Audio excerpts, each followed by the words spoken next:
नमस्कार साथियों, आप सभी का स्वागत है देवेंद्र सर ऑफिशियल में। आप अपने सामने देख रहे हैं एसएससी के द्वारा जारी किया गया दिल्ली पुलिस के लिए कांस्टेबल की पीडीएफ। जी हां, दिल्ली पुलिस के लिए मेल और फीमेल दोनों के लिए कांस्टेबल पद के लिए एसएससी के द्वारा नोटिफिकेशन जारी किया गया है, जिसमें आप 1 अगस्त से लेकर 7 सितंबर 2020 तक इस फॉर्म को फिल कर सकते हैं। बहुत बड़ी मात्रा में यहां पर वैकेंसी आई है। आप इसकी डिटेल पीडीएफ मेरे टेलीग्राम पेज पर चाहें तो जाकर देख लीजिएगा। और हाँ, आज है संडे, तो संडे स्पेशल का वीडियो है हमारा 2 अगस्त 2020 की डेट का।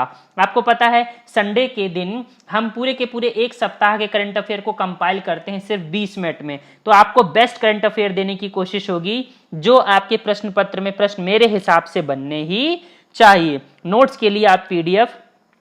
की पीडीएफ के लिए आप मेरे टेलीग्राम पेज को ज्वाइन कर सकते हैं। चलिए पहला प्रश्न देखते हैं कि हाल ही में वित्तीय स्थिरता रिपोर्ट का 21वां अंक किसके द्वारा जारी किया गया है। तो भारतीय रिजर्व बैंक, जो कि भारत देश में मौद्रिक नीति मॉनेटरी पॉलिसी के लिए रिस्पॉन्सिबल होती है, उत्तरदायी होती है, उसी ने जारी किया है इस फाइनेंशियल स्टेबिलिटी रिपोर्ट को। आप देख सकते हैं यहाँ पर कितने सारे बिंदुओं के बारे में यहाँ पर बताया गया है, और ये इंपॉर्टेंट आपके पॉइंट्स हैं जिसे आप चाहें तो स्क्रीनशॉट लेकर पढ़ लीजिएगा। RBI financial stability report. आपको याद होगा एक बुक लिखी गई थी, quest for restoring financial stability in India. यह लिखी गई थी भारतीय रिजर्व बैंक के डिप्टी गवर्नर विरल वी आचार्य के द्वारा। आपको पता है आरबीआई में 5 गवर्नर होते हैं। एक होता है मुख्य गवर्नर, जो कि आपके नोट पर साइन करता है, जो है शक्तिकांत दास। 4 होते हैं डिप्टी गवर्नर, और इन्हीं 4 में से एक विरल वी आचार्य के द्वारा यह book quest for restoring financial stability in India यहाँ पर लिखी गई है। आप इसके कुछ मुख्य पॉइंट्स को देख सकते हैं, साथ ही साथ में आप उसके कवर पेज को देख सकते हैं। आपको याद होगा कुछ दिन पहले ही आरबीआई के पूर्व गवर्नर उर्जित पटेल ने भी एक बुक जारी की थी, जिस नाम था overdraft saving the Indian saver. अति महत्वपूर्ण हो जाता है, मैं फिर से रिपीट कर रहा हूं, आरबीआई के पूर्व गवर्नर उर्जित पटेल, जिनकी बुक का नाम है ओवरड्राफ्ट। आप सामने महोदय को देख सकते हैं।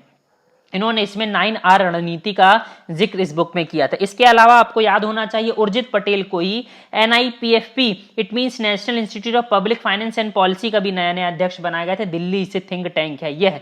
इसके अलावा आरबीआई के पूर्व गवर्नर चक्रवर्ती रंगराजन को पहले प्रोफेसर PC महालनोबिस अवार्ड से यहां पर सम्मानित किया गया था। बहुत महत्वपूर्ण है यह प्रश्न, बिल्कुल भी आप इसे अंडरडॉक मत करिएगा। चाहे तो रेड पेन से इसे क्या करिए, वेरी वेरी इंपॉर्टेंट कर लीजिए।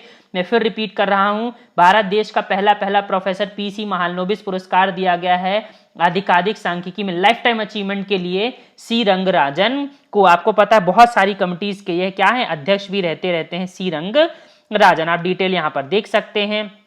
और प्रोफेसर PC महालनोबिस की जयंती के उपलक्ष्य पर हम 29 जून को मनाते हैं राष्ट्रीय सांख्यिकी दिवस। इसका जो इस साल की थीम है, गोल है, वह SDGs के नंबर 3 और नंबर 5 को ही यहाँ पर रखा गया है। आप देख सकते हैं प्रशांत चंद्र महालनोबिस महोदय को, भारत के सांख्यिकी के जनक। और हाँ, वीडियो अगर आपको अच्छा लग रहा हो तो नीचे आपको सब्सक्राइब की बटन मिलेगी, उसे दबाना मत भूलिएगा। अगला प्रश्न देखिए, हाल ही में इंडियन क्या है भाई, भारतीय नौसेना अकादमी के कमांडेंट का पदभार किसे दिया गया है। तो जहां पर ऑफिसर्स की ट्रेनिंग होती है नेवी के, उनका प्रमुख बनाया गया है vice admiral MA Hampiholi को। अति महत्वपूर्ण हो जाता है। आप देख सकते हैं नए कमांडेंट महोदय को, साथ में आप INA की जो फोटो है वो भी देख सकते हैं। आपको याद होगा भारतीय नौसेना का सबसे बड़ा सौर संयंत्र स्थापित किया गया था भारतीय नौसेना अकादमी एझिमाला में। 3 मेगावाट का यह सोलर संयंत्र स्थापित किया गया है। 25 मेगावाट यहाँ पर 25 साल इसकी अनुमानित जो उम्र है वो यहाँ पर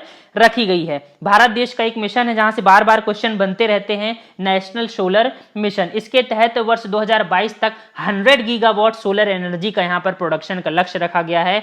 देखते हैं भारत सरकार कितना इस लक्ष्य के निकट तक पहुंच पाती है। सिर्फ 2 साल ही अब यहाँ पर बच रहे हैं। मैं फिर रिपीट कर रहा हूं, कई बार क्वेश्चन आ चुका है। नेशनल सोलर मिशन 2022 तक 100 गीगावाट सोलर एनर्जी, इसी के तहत ये आया है 3 मेगावाट का सोलर प्लांट। कहां पर, एझिमाला में। यहीं से आपको याद होगा एक संयुक्त नौसैनिक अभ्यास भी यहां पर कंडक्ट कराया गया था, जिसका नाम था पासेक्स एक्सरसाइज। यह हिंद महासागर में कंडक्ट कराया गया था भारतीय नौसेना और अमेरिकी नौसेना के द्वारा। यहां तक कि यहां पर USS निमित्ज एयरक्राफ्ट लॉन्चर है अमेरिका का बहुत बड़ा, उसने भी यहां पर प्रदर्शन किया था, और चीन को हम यहां पर मैसेज देने की कोशिश कर रहे थे। अगला महत्वपूर्ण प्रश्न देखिए, मानव संसाधन विकास मंत्रालय ministry of human resource development का नाम बदलकर अब क्या कर दिया गया है? तो नाम हो गया मिनिस्ट्री ऑफ एजुकेशन, शिक्षा मंत्रालय। आपको याद होगा 1985 में जो पूर्व हमारे प्रधानमंत्री थे राजीव गांधी, उन्होंने ही शिक्षा मंत्रालय का नाम बदलकर मानव संसाधन विकास मंत्रालय कर दिया था। और यहां पर नरेंद्र मोदी की सरकार ने यहां 2020 में फिर से एचआरडी मिनिस्ट्री का नाम चेंज करके शिक्षा मंत्रालय यहां पर कर दिया है। क्यों किया है? न्यू एजुकेशन पॉलिसी आई है 2020 में, इसी के तहत ये सब किया जा रहा है।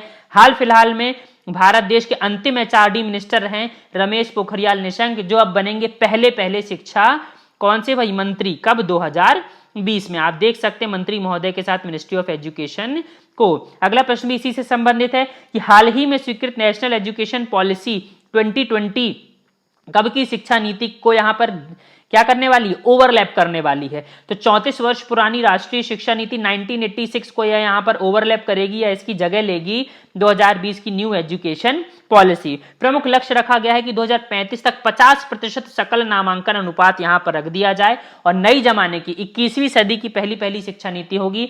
मैं आपको बताना चाहूंगा भारत देश की पहली शिक्षा नीति 1968 में लाई गई थी, इसके बाद दूसरी शिक्षा नीति 1986 में लाई गई थी, इसी में कुछ संशोधन किए गए 1992 में, और अब भारत देश की तीसरी शिक्षा नीति वह 2020 में यहां पर रखी जा रही है। अति महत्वपूर्ण हो जाती है न्यू एजुकेशन पॉलिसी 2020। अभी सिर्फ 66 पेज की समरी ही मंत्रालय के द्वारा अपनी वेबसाइट में डाली गई है, अभी पूरी की पूरी पॉलिसी का अनावरण यहां पर नहीं किया गया है। यहां पर 10+2 की जगह पर 5+3+3+4 का फॉर्मूला अपनाया जा रहा है, और भी बहुत सारे चेंजेस हैं, हम बाद में इस विषय पर डिटेल में बात करते हैं। आपको याद होगा कुछ दिन पहले ही डिजिटल शिक्षा पर इंडिया रिपोर्ट 2020 जारी की गई थी, यह भी केंद्रीय मानव संसाधन विकास मंत्री रमेश पोखरियाल निशंक के द्वारा ही जारी की गई थी, India report on digital education. अगला प्रश्न देखिए, याद कराने के लिए मैंने इसको यहीं पर रखा है कि कंज्यूमर प्रोडक्शन एक्ट 2019 यानी कि उपभोक्ता संरक्षण अधिनियम 2019 को देश में कब से लागू किया गया है? तो 2020 इट मींस 20 जुलाई 2020 से यह लागू कर दी गई है। आपको पता है पुराना वाला कब एक्ट था? पुराना वाला एक्ट था उपभोक्ता संरक्षण अधिनियम 1986। अब आप देख सकते हैं जो एजुकेशन पॉलिसी थी 2020 वाली, वहां पर भी जो पुराना एक्ट था वो था 1986 वाला, और यहां पर जो कंज्यूमर प्रोडक्शन एक्ट 2019 है जो 2020 में लागू किया गया है, इसमें भी जो पुराना वाला एक्ट था वो था 1986 का। तो यहां पर आपको याद करने से क्या होगी भाई? आसानी होगी, इसलिए मैंने आपको यहां पर याद करा दिया है। चलिए अपने पृष्ठ पर पहुंचते हैं। अब जरूरत क्यों पड़ी नए एक्ट की, कंज्यूमर प्रोडक्शन एक्ट की? इसलिए क्योंकि उस समय 1986 के समय पर 90s के समय पर ई कॉमर्स का बहुत बड़ा क्रेज नहीं था, और अब आप देखते जा रहे हैं धीरे धीरे ई मार्केट खुलता ही जा रहा है, उपभोक्ताओं की संख्या बढ़ती जा रही, साथ में साथ उपभोक्ताओं की शिकायतें भी यहां पर बढ़ती जा रही हैं। इसीलिए उपभोक्ताओं के अधिकारों को संरक्षित करने के लिए यहां पर नया उपभोक्ता संरक्षण अधिनियम लाया गया है। आप इसकी कुछ विशेषताएं सामने देख सकते हैं, साथ में कुछ पॉइंट्स देख सकते हैं, साथ में मेरे हिसाब से जो प्रश्न पूछा जाना चाहिए पीएससी यूपीएससी में वनडे एग्जाम में वो यह है कि पुराने वाले एक्ट 1986 और नए वाले एक्ट 2019 में कंपैरिजन आपसे पूछा जा सकता है, और यही कंपैरिजन आपके स्क्रीन के सामने है। आप चाहें तो इसे लिख लीजिए, स्क्रीनशॉट ले लीजिए, अपनी बुक में वीवीआईपी यहां पर लिख लीजिएगा रेड पेन से जरूर। अगला प्रश्न देखिए, लखनऊ के चौक चौराहे को अब किस नाम से जाना जाएगा? तो लालजी टंडन के नाम से जाना जाएगा। यह क्या? लखनऊ का चौक चौराहा। इसके साथ ही लखनऊ और हरदोई रोड को भी टंडन मार्ग से जाना जाएगा।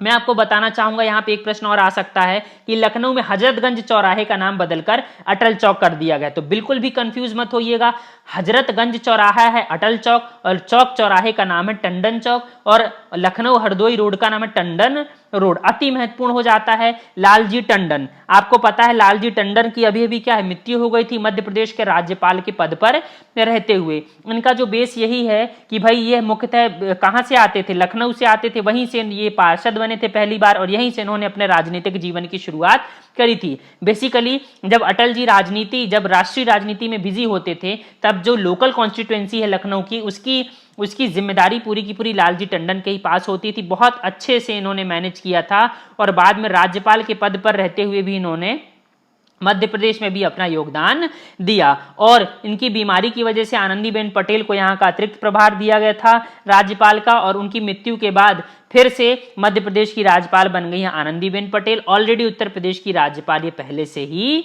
हैं। आपको याद होगा मध्य प्रदेश में ही एशिया का सबसे बड़ा अल्ट्रा मेगा सोलर प्लांट स्थापित किया गया था 750 मेगावाट का। जी हां, 750 मेगावाट का रीवा अल्ट्रा सोलर प्लांट 10 जुलाई को यहां पर नरेंद्र मोदी जी ने इसकी शुरुआत करी थी। 2017 में आधारशिला भी इन्होंने ही रखी थी। इसके अलावा मध्य प्रदेश आत्मनिर्भर निधि या प्रधानमंत्री स्वनिधि योजना के क्रियान्वयन में भी शीर्ष स्थान पर रहा था। बहुत महत्वपूर्ण हो जाता है, यहां पर स्वनिधि योजना 10,000 रुपए तक का ग्रांट दे रही थी सरकार। इसके अलावा रोको टोको अभियान की भी शुरुआत की गई थी मध्य प्रदेश में। जो सार्वजनिक स्तर पर लोग जो मास्क पहनकर नहीं जा रहे थे उनको रोका जा रहा था, टोका जा रहा था, और जीवन शक्ति मिशन के तहत महिलाओं के द्वारा जो मास्क बनाए जा रहे थे वो उनको खरीदने का दंड दिया जा रहा था। अगला प्रश्न देखिए, the Indian way strategies for an uncertain world किसके द्वारा लिखी गई? तो भारतीय विदेश मंत्री जो पूर्व आईएफएस अधिकारी रहे हैं एस जयशंकर, इन्होंने लिखा है द इंडियन वे।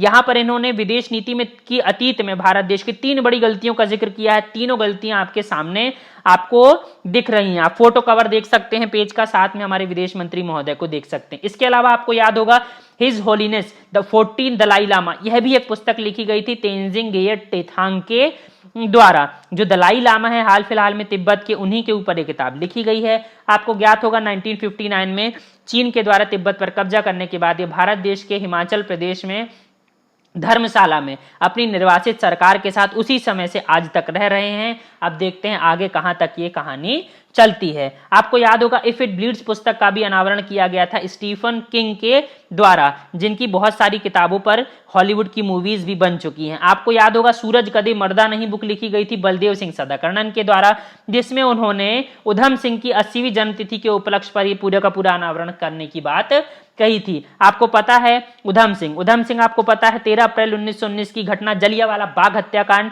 जहां पर जनरल डायर के कहने पर निहत्थे लोगों को मार दिया गया था, और इसी जनरल डायर की हत्या लंदन में 1940 में उधम सिंह के द्वारा कर दी गई थी। और इसी उपलक्ष्य में जनरल डायर की हत्या की वजह से 31 जुलाई 1940 को उन्हें फांसी की सजा दे दी गई, और इसीलिए 80वीं पुण्यतिथि 31 जुलाई 2020 को ये सूरज कदे मर्दा नहीं उधम सिंह के ऊपर किताब जारी की गई है सदाकर्णन महोदय के द्वारा। इसके अलावा the end game criminal writer हैं एस हुसैन जैदी, इनके द्वारा यह उपन्यास लिखा गया। अति फेमस व्यक्ति हैं, बहुत सारे इनकी बुक्स के बारे में पूछा जा चुका है। अगला प्रश्न देखिए, भारतीय 4x400 मिक्स रिले टीम के जकार्ता 2018 एशियन खेलों के पदक को किस पदक में चेंज कर दिया गया है? तो सिल्वर मेडल था पहले भारत देश के पास, अब बहरीन की टीम को अयोग्य घोषित कर दिया है, इसीलिए अब यह क्या हो गया है भाई, क्या हो गया, अपग्रेड हो गया है और स्वर्ण पदक भारत के नाम पर आ गया है। आप टीम को देख सकते हैं, आप एशियन गेम्स जकार्ता पोलैम्बैंग में जो आयोजित किया गया था 2018 का, आप उसे देख सकते हैं। साथ में आप देख सकते हैं टेबल टैली को 8वें नंबर पर आया था यहां पर भारत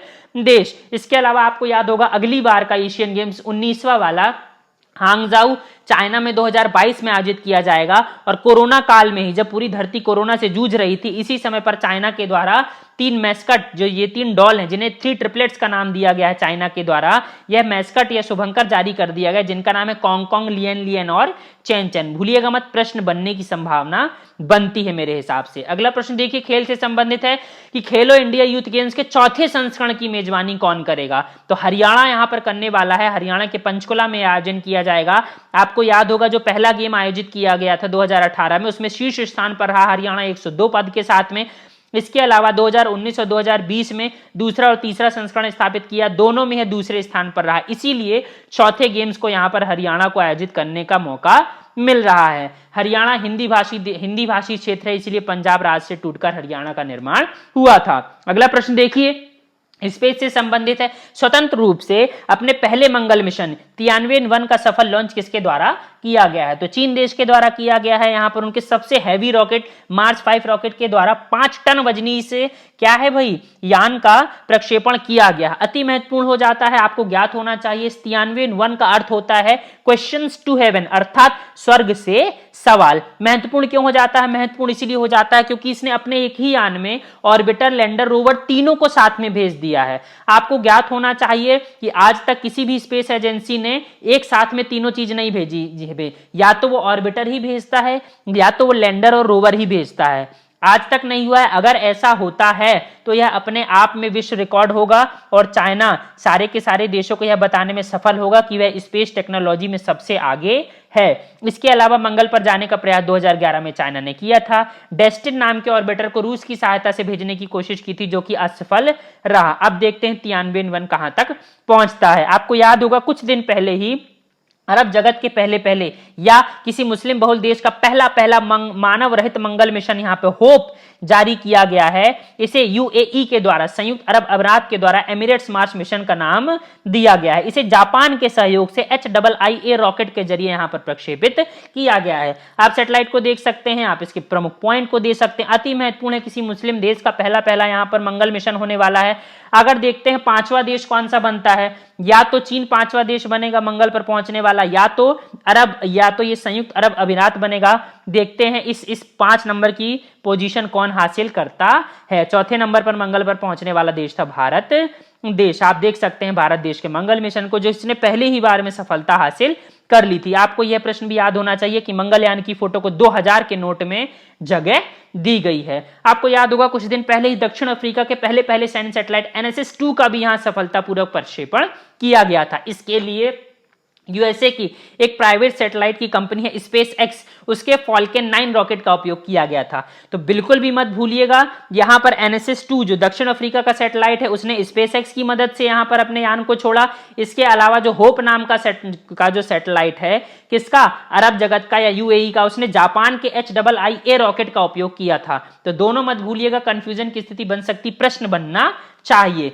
मिलिट्री कम्युनिकेशन सैटेलाइट वाला दक्षिण कोरिया यहां पर 10वां देश बनने वाला है। आप देख सकते हैं डिटेल स्पेस एक्स की और दक्षिण कोरिया की। अगला प्रश्न देखिए, भारत ब्रिटेन में प्रत्यक्ष विदेशी निवेश के जरिए निवेश करने वालों की लिस्ट में किस स्थान पर रहा है।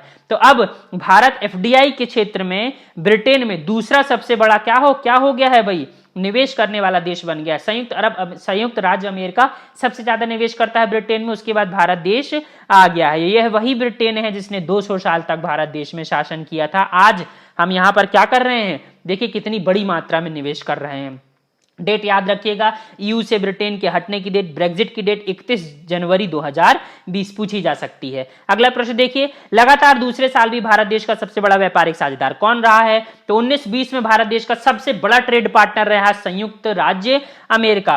पिछले साल भी अमेरिका ही था, और 2013-14 से लेकर 17-18 तक चीन हमारा सबसे बड़ा साझेदार था। अमेरिका धीरे धीरे पीछे क्या है, पछाड़ता जा रहा है चीन को, चीन की खुद की गलतियों की वजह से। सर्विस सेक्टर का सबसे ज्यादा योगदान है। अगला प्रश्न देखिए, अंतरराष्ट्रीय सौर संगठन इंटरनेशनल सोलर अलायंस का सबसे लेटेस्ट वाला या 87वां देश कौन सा बन गया है। तो मध्य अमेरिकी देश है निकारागुआ गणराज्य, यह बन गया है इस ISA का क्या, बिल्कुल लेटेस्ट वाला मेंबर। आपको याद होगा भारत ने ही इनिशिएटिव लिया था इस इंटरनेशनल सोलर अलायंस का, जिसमें टेक्निकल सहयोग फ्रांस के द्वारा हमें मिला था। 2015 में इसकी स्थापना की गई थी। जो भूमध्य रेखा में स्थित राज्य हैं, जो देश पड़ते हैं पूरी की पूरी धरती में, वो सौर ऊर्जा का क्या करें, ज्यादा से ज्यादा उपयोग करें और स्वच्छ ऊर्जा की तरफ आगे बढ़े। आप देख सकते हैं 87 कंट्री निकारागुआ बिल्कुल कैरेबियन के जस्ट नीचे ही, उत्तर अमेरिका दक्षिण अमेरिका के बीच में ही है पड़ता है। अगला प्रश्न देखिए, BRICS chamber of commerce and industry के युवा नेताओं की संचालन समिति का सलाहकार किसे नियुक्त किया गया है।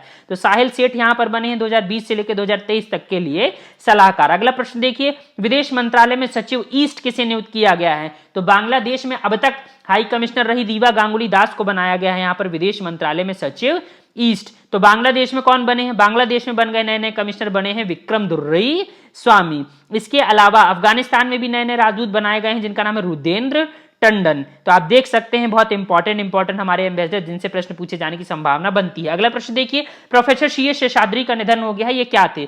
तो स्वतंत्र भारत के सबसे प्रख्यात गणितज्ञों में से एक थे GS शेषाद्री महोदय, जिन्होंने एल्जेब्रिक ज्योमेट्री में शेषाद्री कांस्टेंट भी यहां पर सामने दिया था। अगला प्रश्न देखिए, दिग्गज अभिनेत्री कुमकुम का निधन हो गया, इनका मूल नाम क्या था। तो इनका मूल नाम था जिबुन्निसा। आप देख सकते बहुत फेमस अभिनेत्री थी, बहुत लीजेंड गानों में इन्होंने काम किया था जो आज भी लोगों के दिल में गुनगुनाते हैं। अगला प्रश्न देखिए, भारत की सबसे धनी महिला रोशनी नडार मल्होत्रा किस कंपनी की प्रमुख बन गई हैं। तो SCL की बन गई हैं। इनके जो पिता हैं उन्होंने अपनी गद्दी अपनी बच्ची की तरफ आगे बढ़ा दी है। इसके अलावा जस्ट बिल्कुल ऐसा ही बजाज के साथ भी हुआ है। बजाज के अध्यक्ष थे राहुल बजाज, उन्होंने अपने बच्चे संजीव बजाज की तरफ अपनी गद्दी आगे बढ़ा दिया। आप देख सकते हैं पिता ने पुत्र को अपनी पूरी की पूरी यहाँ पर क्या दे दी, अथॉरिटी दे दी। इसके अलावा आपको पता है insolvency and bankruptcy board of India ने सलाहकार समिति का अध्यक्ष नियुक्त किया था उदय कोटक को। उदय कोटक का ही 2020-21 के लिए भारतीय उद्योग परिसंघ CII का यहाँ अध्यक्ष बनाया गया था और उपाध्यक्ष बनाया गया था संजीव बजाज को। तो याद रखिएगा CII, बजाज और SCL। अगला प्रश्न देखिए, इंस्टाग्राम पर सबसे ज्यादा कमाने वाले सेलिब्रिटी कौन बन गए हैं? तो दी रॉक के नाम से मशहूर ड्वेन जॉनसन बन गए हैं। सिर्फ एक पोस्ट के लिए 7.5 करोड़ से ज्यादा यहाँ पर ले लेते हैं। अगला प्रश्न देखिए, भाई चेचक और खसरे से मुक्त हो गए हैं 2 देश, कौन से हो गए हैं? तो मालदीव और श्रीलंका हो गए। 2023 तक होने थे लेकिन 2020 में इन्होंने यह लक्ष्य प्राप्त कर लिया है। अगला प्रश्न देखिए, भारत का पहला केबल रेल पुल कहां पर स्थापित किया जा रहा है? तो अंजी खाद्य पुल यहां पर स्थापित किया जा रहा है जम्मू और कश्मीर में। आप देख सकते हैं बनने के बाद की स्थिति। इसके अलावा दक्षिण अमेरिकी देश सूरीनाम में नए नए राष्ट्रपति बने हैं जो भारतीय मूल के, जिनका नाम है चंद्रिका प्रसाद चान संतोखी, अति महत्वपूर्ण है। अगला प्रश्न देखिए, रिलायंस के द्वारा फिर से जो जो विदेशी निवेश है उसे खींचा गया है। यहाँ पर टोटल जो यहाँ पर निवेश यहाँ पर खींचा गया है वो है 32%, 1.5 लाख करोड़ का। वीडियो अच्छा लगे तो लाइक करिएगा। धन्यवाद।